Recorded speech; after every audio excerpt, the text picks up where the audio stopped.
सुनील साजन, अखिलेश यादव और नीतीश कुमार की मुलाकात हुई, कुछ बात हुई, अभी फेडरल फ्रंट की तरफ ही ज्यादा झुकाव है या एक मेन फ्रंट जिसकी पैरवी लगातार नीतीश कुमार कर रहे हैं अब उसकी ओर जाती दिख रही है समाजवादी पार्टी? देखिए संदीप जी, समाजवादी पार्टी के राष्ट्रीय अध्यक्ष, हम लोगों के नेता माननीय अखिलेश यादव जी ने कई बार मंचों से, प्रेस के माध्यम से इस बात को स्पष्ट किया है कि भारतीय जनता पार्टी को हटाने के लिए हम कुछ भी करेंगे। और जो एक सवाल आप कर रहे हैं कि क्या ये सब लोग एक हो पाएंगे, नहीं हो पाएंगे, कांग्रेस मानेगी, तृणमूल मानेगी, कौन मानेगा, कौन नहीं मानेगा, मुझे लगता है जिसको देश बचाना है उसको अपना ईगो अलग हट करके एक होना पड़ेगा। जो संविधान बचाना चाहते हैं, जो लोकतंत्र की बात कर रहे हैं कि भाई लोकतंत्र खतरे में, और सच में खतरे में है, तो अगर खतरे में है तो फिर अपने छोटे छोटे खतरे छोड़ करके आपको एक प्लेटफॉर्म पर आना पड़ेगा।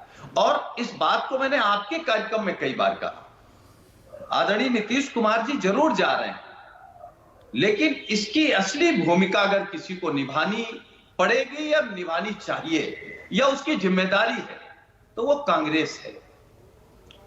सब तो अपना अपना ईगो छोड़ देंगे, कांग्रेस को भी अपना ईगो छोड़ना पड़ेगा कि वो राष्ट्रीय पार्टी है, वही सबसे बड़ी है। थोड़ा समझाइए इस बात को, ईगो वो अहम और वहम छोड़ना पड़ेगा कांग्रेस को, किस तरह से?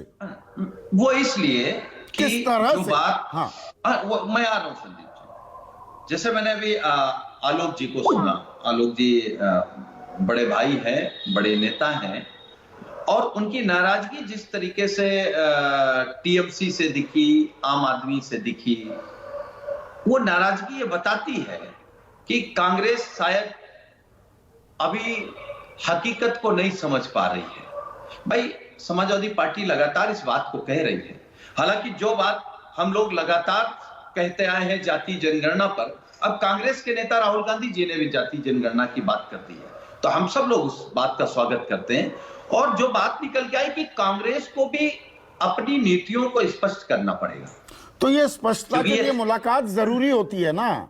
दो लड़के चले थे 2017 में साथ साथ, दो लड़के साथ साथ, वो दो लड़के आमने सामने बैठकर बात कर लें। हाँ कर लेंगे, जरूरत पड़ेगी कर लेंगे। कौन किसकी भैंस ठाकर भाग रहा है या कौन सा जमीन का बंटवारा हो रहा है?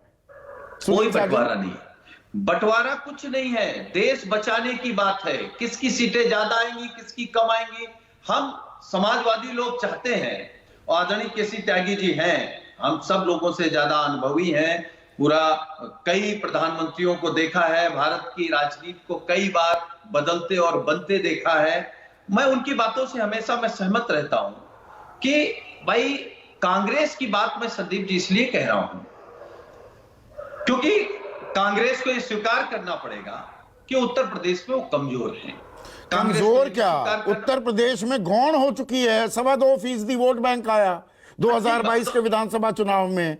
आप रायबरेली अमेठी छोड़ रहे थे, वो भी अब छोड़ने को तैयार नहीं, तो यहां पर कांग्रेस दरियादिली दिखाएगी या आपको दरियादिली दिखानी होगी? नहीं, हम दरियादिली दिखाएंगे, हम छोड़ सकते हैं 2 सीटें, 2 सीटें वो, और वो तो हमारे नेता तय करेंगे और सब लोग मिलकर के तय करेंगे। क्योंकि सवाल संदीप जी सीट का नहीं है, सवाल है जो देश को माननीय प्रधानमंत्री जी ने सपने दिखाए या भारतीय जनता पार्टी ने जो सपने दिखाए, सपने तो अच्छे थे। हम लोगों को भी लगा कि भाई रुपया डॉलर के बराबर आ जाएगा, सबको नौकरी मिल जाएगी, किसान की आय 2 गुनी हो जाएगी, सीमाएं सुरक्षित हो जाएंगी, भेदभाव खत्म हो जाएगा, लेकिन कुछ नहीं हुआ ना।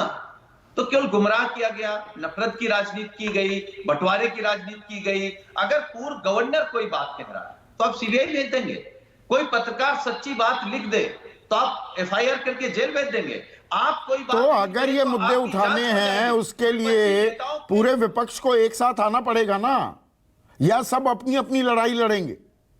नहीं संदीप जी, मैं आपके कार्यक्रम में कह रहा हूं कोई अपनी अपनी लड़ाई नहीं लड़ेगा, सब लोग मिल करके देश की लड़ाई लड़ेंगे, गरीब की लड़ाई लड़ेंगे, किसान की लड़ाई लड़ेंगे, पिछड़े दलित मुसलमान, उसमें सीटों का बंटवारा सबसे अहम हो जाएगा ना। अभी तो मैं चेहरे पर आ ही नहीं रहा हूं, सीट कौन कितनी लड़ेगा। नीतीश कुमार कह रहे हैं एक उम्मीदवार होना चाहिए बीजेपी के खिलाफ विपक्ष का। देखिए, मुझे लगता है कि हम एक बार आपके कार्यक्रम में थे और उस कार्यक्रम में आदरणीय केसी त्यागी जी भी थे, उसमें भी इस बात की बात हुई थी कि अगर एक पर एक चुनाव होगा तो भारतीय जनता पार्टी हार सकती है। अब वो फार्मूला कैसे बनेगा, ये बड़े नेताओं का काम है, बड़े लेकिन नेताओं जनता का को काम है, बड़े नेताओं का काम हो पा रहा है